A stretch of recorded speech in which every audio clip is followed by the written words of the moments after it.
Okay, first of all, Saturday was a big win for our program. Very happy for our players, very happy for our coaches. Really feel like we're in a good spot for the rest of the season. We're in a position that I really feel like we can improve in all three areas. As far as me turning over the offense and the play calling to Coach Lashley, that's something after the first game that it really hit me that it's 100% best for our team.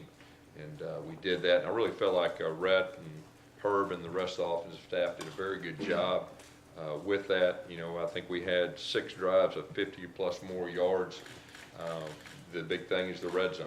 And from an offensive standpoint, that's going to be the #1 focus is going to be being productive in the red zone. As far as planning, as far as practice time, that'll be our #1 focus as far as that goes. Defensively, thought our guys did a very good job. It was the first time we really faced a pro-style 21 personnel team that was very talented. I thought our defense responded very well. I really felt like a huge time in the game was when the offense turned the ball over on a sudden change. The defense held them to a field goal, and I really felt like that was a sign of really good things to come and things we can build upon. But overall, very happy with the way they responded, Saturday. Moving forward with Louisiana-Monroe, our focus is on us. Our focus is on us getting better in all 3 phases. And that's what's on our mind with practice this week and playing them on Saturday. Questions? Status of Paul James? Paul James has a knee injury. Doesn't look like he'll be back the rest of the season. Very unfortunate. Happened last week in practice. It was kind of a freak deal. He was really doing a great job improving, but it looks like he'll be out for the rest of the season. Coach, when it comes to turning over play calling, I mean, you've made so much of your name based on your offense, based on your system. How much do you wrestle with that decision? How easy or difficult of a choice is that? I think when you've been coaching a long time and you've been doing something for 25 years, that's what you're used to doing. And that was really, my plan in the off season was to be more involved like I talked about. But sometimes reality hits you. And this day and time in this league, to be the head coach and call an offense is not realistic, at least for me. And it hit me after that first game. And what's best for our team, 100% it's what's best. We've got very good offensive coaches that'll definitely do a great job with that, I believe. And I think they'll get nothing but better. And just for me, during the game, it was very refreshing from the standpoint that I could be there for the special teams, the defense. I wasn't caught up in the next play, and it'll definitely help me, and it'll help me during the week too. To be there more for our players, which is really the most important thing. So that's how it got to where it's at. Throughout your career, you've been a guard puller, full guard, that kind of stuff. You didn't do much of that the other night. Is that kind of a conscious thing you get away? Each game's a little bit different. Okay, there's reasons for sometimes you pull guards, sometimes you don't pull guards, and the other night, we really primarily stuck with inside zone, and we felt like that was the best thing for us. They were playing some odd front, and sometimes in the gap game, when they play odd, you can't get to the backside backer when you pull through, and we were concerned about that, and we were right. So each week's a little bit different, but that was really the main reason. Sometimes odd front, you can get to the backside. Their personnel was really strong, and that was one of the best defenses that we faced, if not the best defense we faced. Gus, in the spring, you really made a major point to say you felt like a CEO last season. You weren't going to do that. Just to go back to almost that position, just how hard was that to do, and how would you have handled being a CEO in the first 3 games?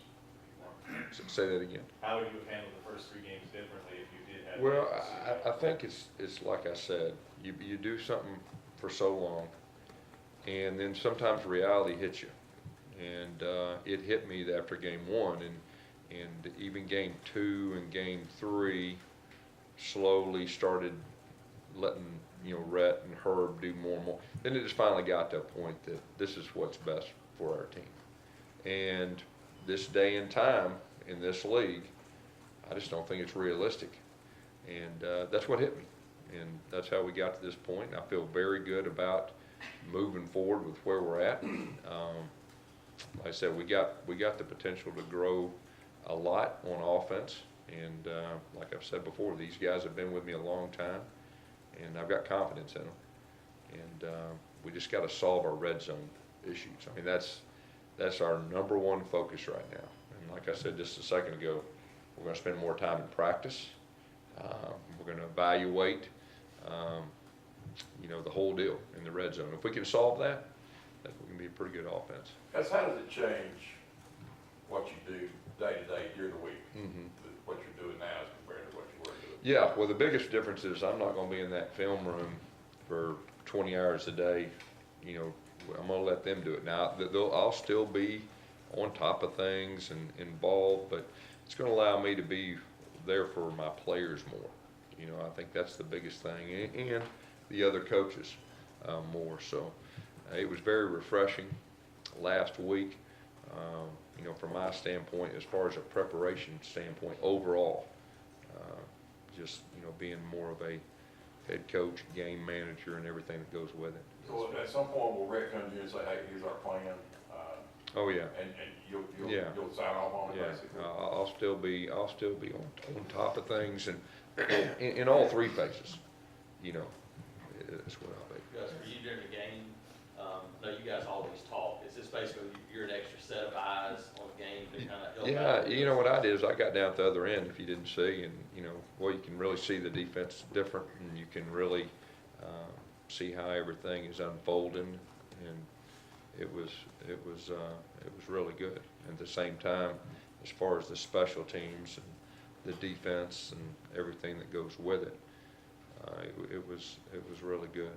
I know you're not the type to get into emotions, but what does it feel like as a guy who has obviously been offensive mind throughout his career to let your ego let that go to the point where you say, I just can't do this anymore? I think you just, what's best for your team. And like I said, it hit me pretty hard after the first game that, that's how we got to that point. But, it was very refreshing last week during practice, during preparation. I wasn't coaching angry out there Saturday, and that I think that's very big, and it was very refreshing for me, and that's what I'm going to do moving forward. You feel like you were coaching angry once this season? At times. You saw the looks on my face, didn't you? Well, that's normal. Yeah. But that's normal, then I'm definitely doing the right thing. You've talked about how coaching's almost like coaching in dog years. Do you feel like that it was taking time away from you a little bit, that it was kind of wearing on you a little bit too much? I wouldn't say that. I would say that, you do what's best for your team, and sometimes the reality hits you. Like I said, when you do something for 25 years, it's hard to change, but the time's right, and I'm looking forward to transitioning that way. After 1 week, I feel very good about that moving forward, and so. You're talking about not coaching angry. We were kind of joking, like you always seem angry. I mean, it's the Yeah. way it looks on the Yeah, sideline. really? Yeah. Angry expression. Oh, God bless. Yeah. I feel like. Did you see that? Did you see that facial? I look that way? Wow. But honestly, you don't feel like you coach angry usually? I probably shouldn't say maybe negative. Okay, I felt like I was too negative the first couple games. That's probably the best thing to do. Just get Best frustrated way by to put it. things? Yeah, living and dying with every play. And, it was real refreshing for me to be on the opposite end of that, where you don't live and die with every play, and you can kind of, look ahead and see the big picture. That's probably the best way to put that. Was there other people inside and outside the coaching business who kind of talked to you about this before you made this call?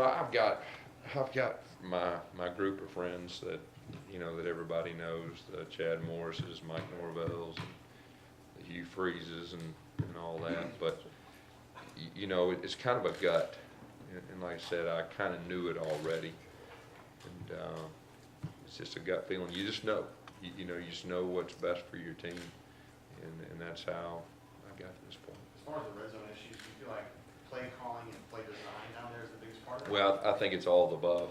You know, you take it back 2 years ago, and we've been, before the last 2 years, we've been one of the best teams in the country year in and year out.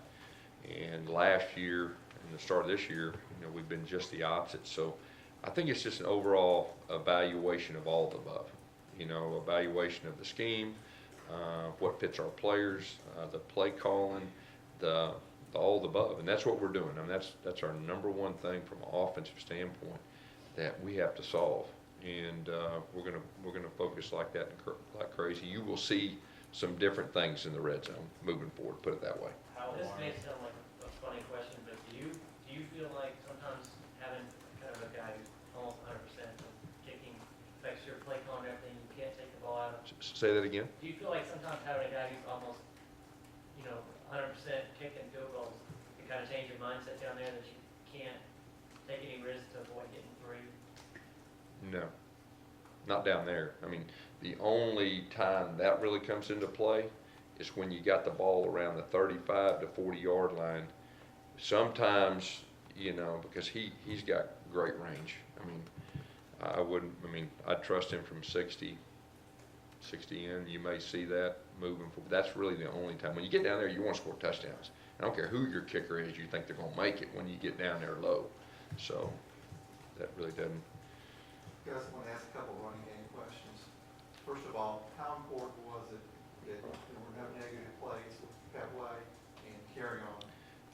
I thought that was really a key, you know, and that kind of goes back to Rhett and Herb and the offensive staff. I thought they did a really good job adjusting. And, you know, as far as our running back are concerned, I thought Kerryon Johnson was a full-grown man.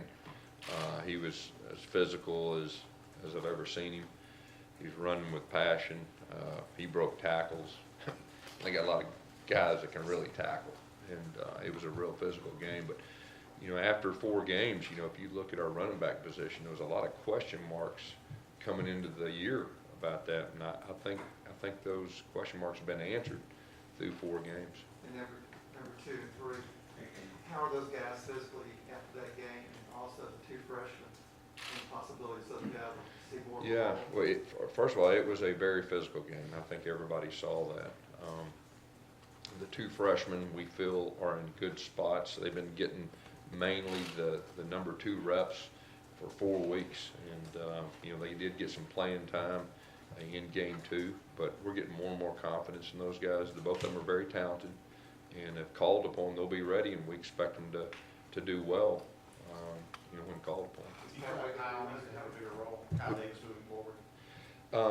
You know, Kyle's a guy that you can see that trying to get the ball to, you know, and the thing about Kyle, he didn't go through spring ball. You know, he broke his foot late summer. He practiced for about 3 practices before we played our first game, and so he's still learning as we go.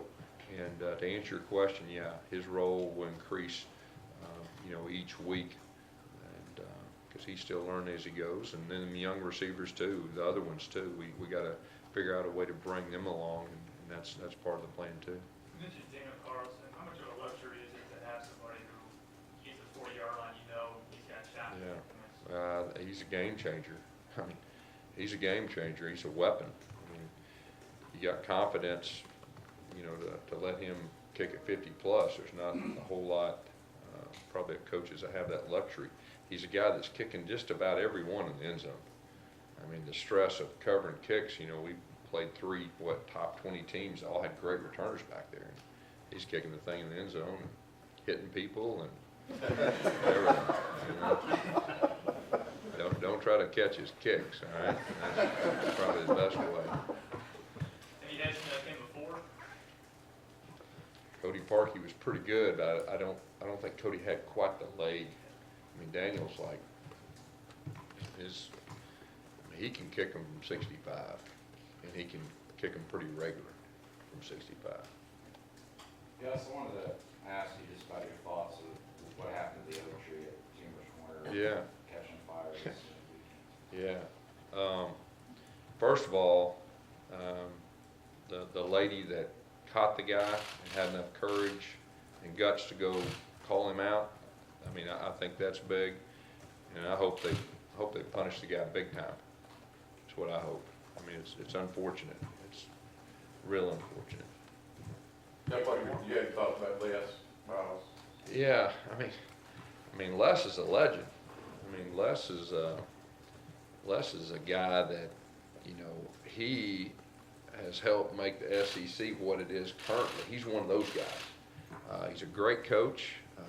He's a great person. He's a guy that, you know, coming to the SEC, I look up to. Always treated me great, and you know, you look at our league, and you know, we've lost some legends the last year. You know, with Mark Rick, Steve Spurrier, now Les Miles. I mean, it's unfortunate.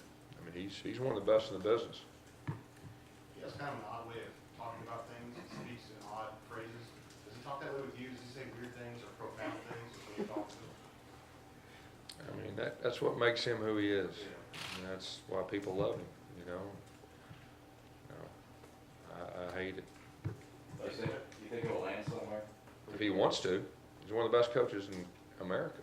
I mean, he could, yeah, he can land somewhere he wants to. If he wants to go pro, he can go pro. He's one of the best there is. Coach, you mentioned Les, you mentioned Mark Rick. Do you think the expectations within this league have almost gotten too high, given the resumes that those guys had? I mean, those are two of the best to coach in this league in recent history. So, I don't know. Anything else? James, do you have one? Yeah, That's yes, two. you said that, to go back to the play calling, I know it's What are we doing? to go back to the play calling issue, you're saying that there's nobody connected to the program inside the building, outside the building, connected to the program, but any influence in your decision making? Zero. I'm the one that decided. What's Kristi think?